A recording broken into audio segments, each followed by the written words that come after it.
ચોમાસાની સત્તાવાર શરૂઆત પહેલા રાજકોટ મહાનગરપાલિકા એક્શન મોડમાં આવી ગઈ છે. શહેરમાં ચોમાસા દરમિયાન પાણી ભરાવાની સમસ્યા ન સર્જાય તે માટે તંત્ર દ્વારા પ્રી મોન્સૂન કામગીરીને આખરી ઓપ આપવામાં આવી રહ્યો છે.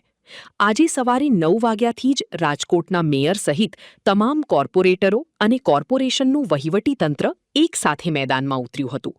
શહેરના તમામ 18 વોર્ડમાં ચાલી રહેલી વોકળા સફાઈની કામગીરીનું અધિકારીઓ દ્વારા પ્રત્યક્ષ નિરીક્ષણ કરવામાં આવ્યું હતું. આ અંગે વધુ માહિતી આપતા મેયરે જણાવ્યું છે કે અત્યાર સુધીમાં લગભગ 80% જેટલી વોકળા સફાઈની કામગીરી પૂર્ણ થઈ ચૂકી છે અને બાકી રહેલી 20% કામગીરીમાં જે પણ નાની મોટી મુશ્કેલીઓ છે તેને સત્વરે દૂર કરવા માટે જરૂરી સૂચનાઓ આપી દેવામાં આવી છે.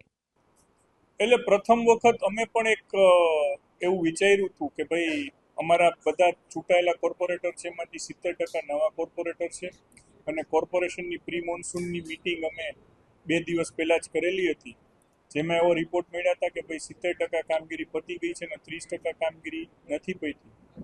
વરસાદી પાણી ત્યારે જ ભરાય કે નિકાલ પ્રોપર ન થતો હોય.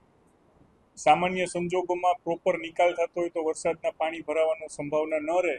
એટલે અમારા બધા જ કોર્પોરેટર અને કોર્પોરેશનનું જે તંત્ર છે એ એક સાથે આજે સવારે 9 વાગે રાજકોટના 18 વોર્ડમાં વોકળા સફાઈનું નિરીક્ષણ કરવા નીકળ્યા છે અને એનું ખૂબ સારું પરિણામ પણ મળ્યું છે. ઓલમોસ્ટ ઘણી બધી જગ્યાએ 80% વોકળા છે એ ક્લિયર છે અને 20%માં જે નાની મોટી મુશ્કેલીઓ હતી ધ્યાને આવી છે એટલે દૂર કરવાની તાત્કાલિક સૂચના આવી છે.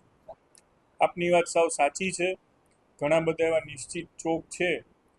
અત્યારે તો હવે ખૂબ મોડું થઈ ગયું છે કારણ કે વરસાદની આગાહી માથા ઉપર આવી ગઈ છે અને સામાન્ય ચોમાસું પણ શરૂ થવામાં છે.